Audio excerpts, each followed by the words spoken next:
Last year, I told you this story in 7 minutes of Project Orion, which was this very implausible technology that you know, technically it could have worked, but it had this sort of one-year political window where it could have happened. So it didn't happen. It was a dream that did not happen. This year, I'm going to tell you the story of the birth of digital computing. This was a perfect introduction.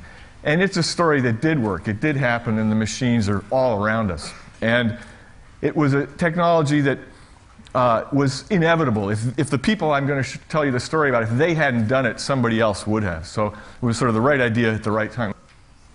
This is Baricelli's universe. This is the universe we live in now. It's the universe in which these machines are now doing all these things, including changing biology.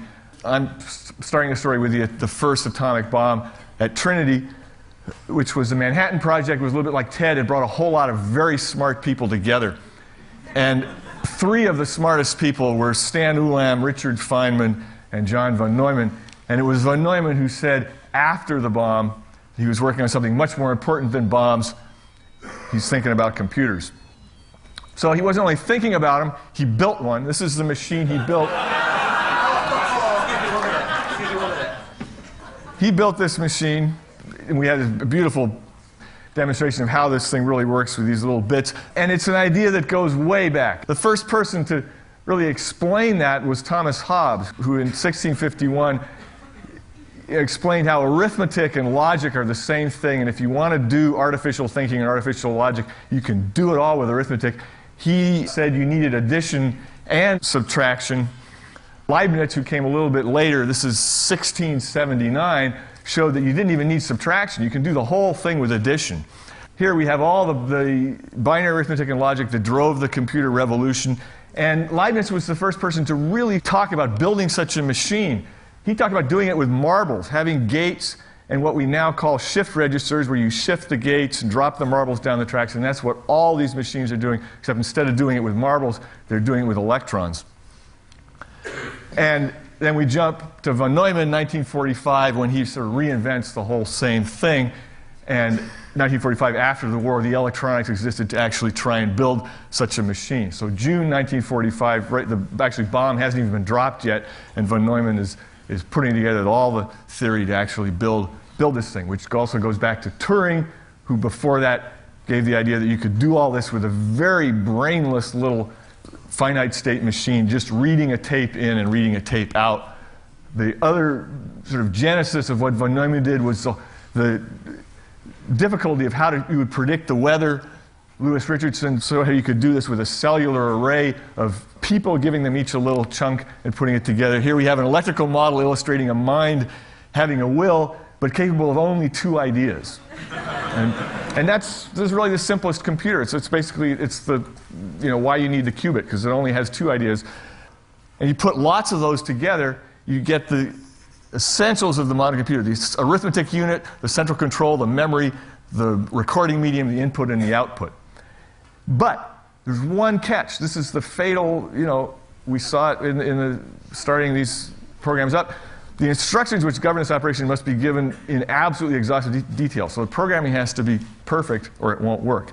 If you look at the origins of this, the classic history sort of takes it all back to the ENIAC here, but actually the machine I'm going to tell you about, the Institute for Advanced Study machine, which is way up there, really should be down there. So I'm trying to revise history and give some of these guys more credit than they've had. Such a computer would open up universes which are at the present outside the range of any instrument. So it opens up a whole new world, and these people saw it. The guy who was supposed to build this machine was the guy in the middle, Vladimir Zworykin from RCA. RCA, and probably one of the lousiest business decisions of all time, decided not to go into computers. But the first meetings, November 1945, were at RCA's offices. RCA started this whole thing off and said, oh, television's the future, not computers. The essentials were all there, all the things that make these machines run. Von Neumann and a logician and a mathematician from the Army put this together. Then they needed a place to build it. When RCA said no, that's when they decided to build it in Princeton, where Freeman works at the Institute. That's where I grew up as a kid. That's me, that's my sister Esther, who's talked to you before. So we both go back to the birth of this thing. That's Freeman a long time ago. And that was me. And this is von Neumann and Morgenstern, who wrote The Theory of Games. All these forces came together there in Princeton. Oppenheimer, who had built the bomb, the machine was actually used mainly for doing bomb calculations. And Julian Bigelow, who took Zworykin's place as the engineer to actually figure out, using electronics, how you would build this thing. The whole gang of people who came to work on this, and the women in front who actually did most of the coding were the first programmers. These were the prototype geeks, the nerds. They didn't fit in at the Institute. This is a letter from the director, concerned about, especially unfair in the matter of sugar. You can read the text. So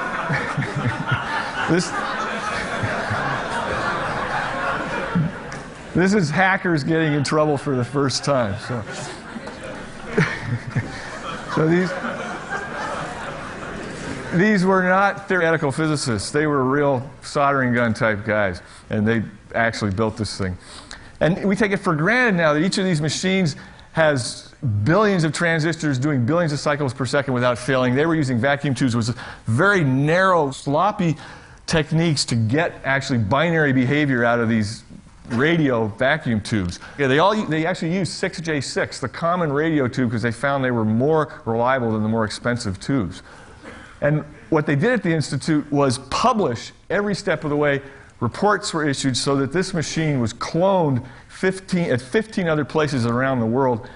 And it was the original microprocessor. All the computers now are copies of that machine. The memory was in cathode ray tubes, a whole bunch of spots on the face of the tube, very, very sensitive to electromagnetic disturbances.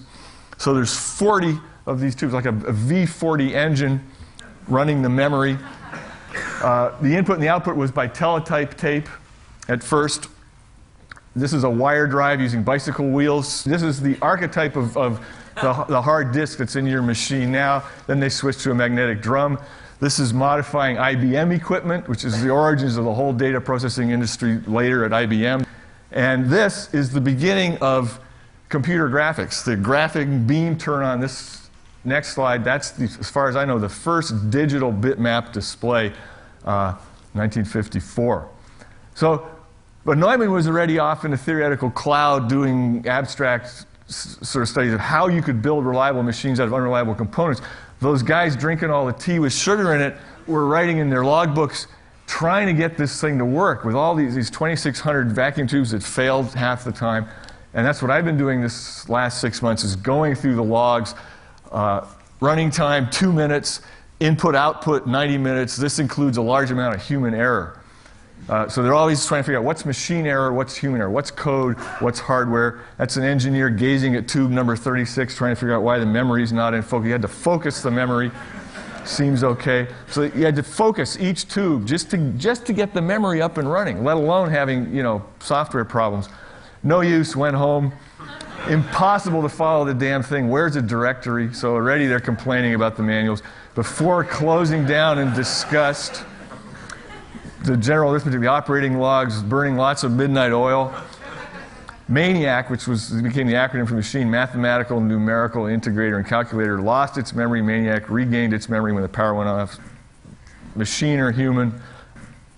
Aha! So figure out it's a code problem. Found trouble in code, I hope. Code error, machine not guilty. Damn it, I can be just as stubborn as this thing.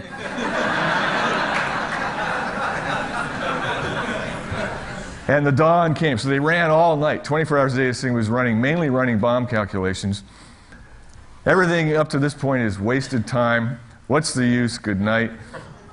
Master control off. The hell with it. Way off. Something's wrong with the air conditioner. Smell of burning V-belts in the air. A short, do not turn the machine on. IBM machine putting a tar-like substance on the cars. The tar is from the roof, so they really were working under tough conditions. Here, a mouse has climbed into the blower behind the regulator rack, set blower to vibrating. Result, no more mouse.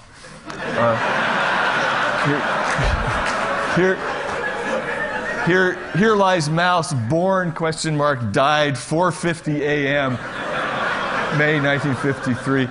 There's an inside joke. Someone has penciled in, here lies Marston Mouse. If you're a mathematician, you get that, because Marston was a mathematician who objected to the computer being there. Picked a lightning bug off the drum, running at 2 kilocycles. That's 2,000 cycles per second. Yes, I'm chicken. So 2 kilocycles was slow speed. The high speed was 16 kilocycles. I mean, I can remember a Mac that was 16 megahertz. That's slow speed.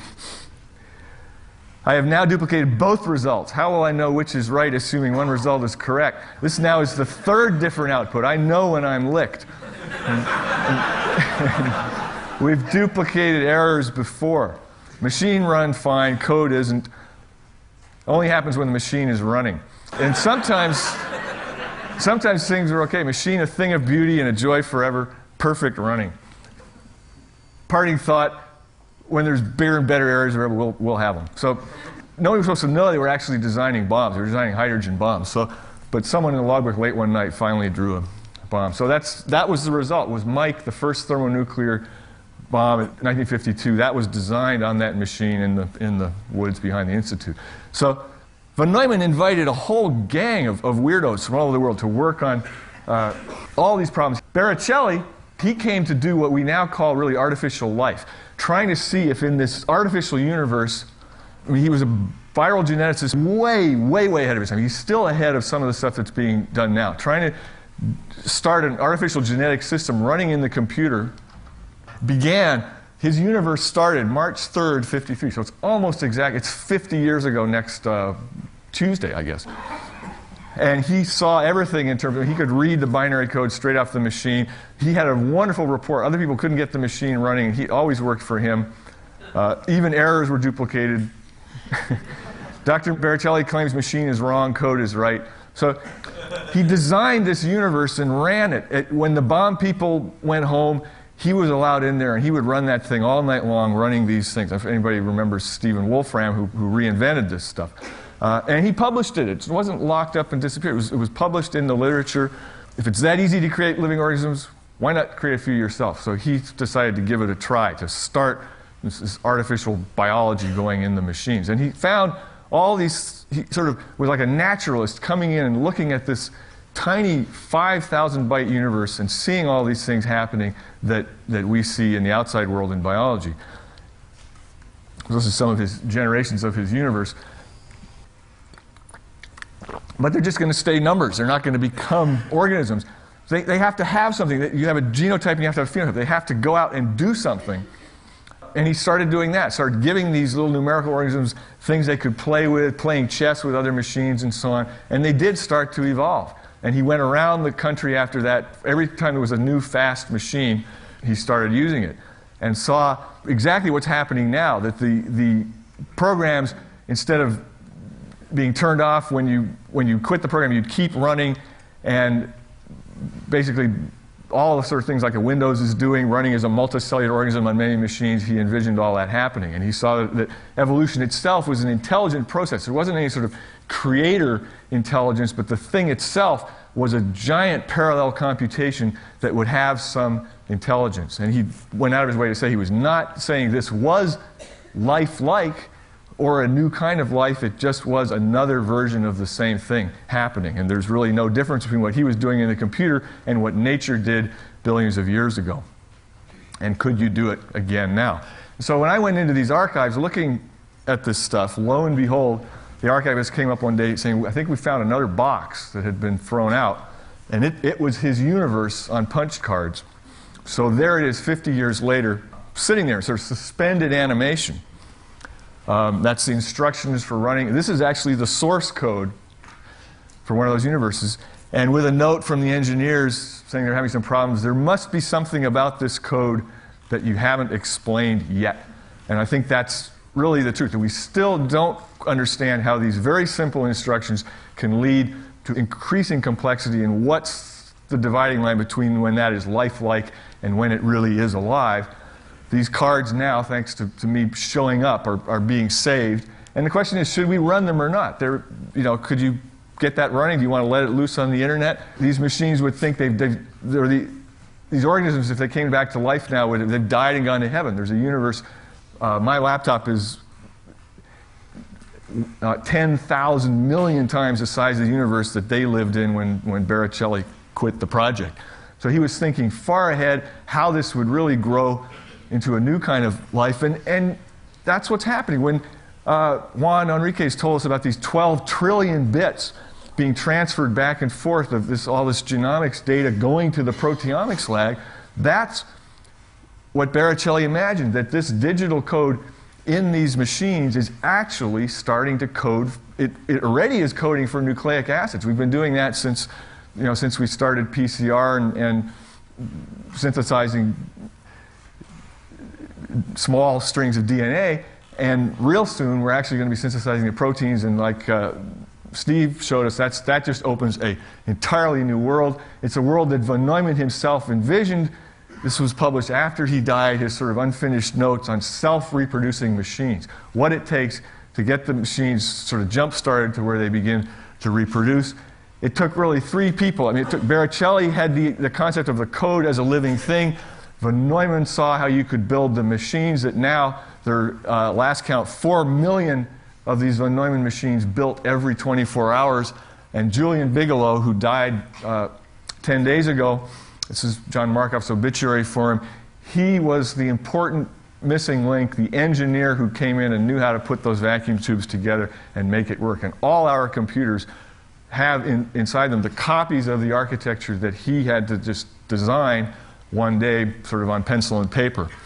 And we owe a tremendous credit to that. And he explained in a very generous way the spirit that brought all these different people to the Institute for Advanced Study in the 40s to do this project and make it freely available with no patents, no restrictions, no intellectual property disputes to the rest of the world. That's the last entry in the logbook when the machine was shut down, July 1958, and it's Julian Bigelow who was running it till midnight when the machine was officially turned off. And that's the end. Thank you very much.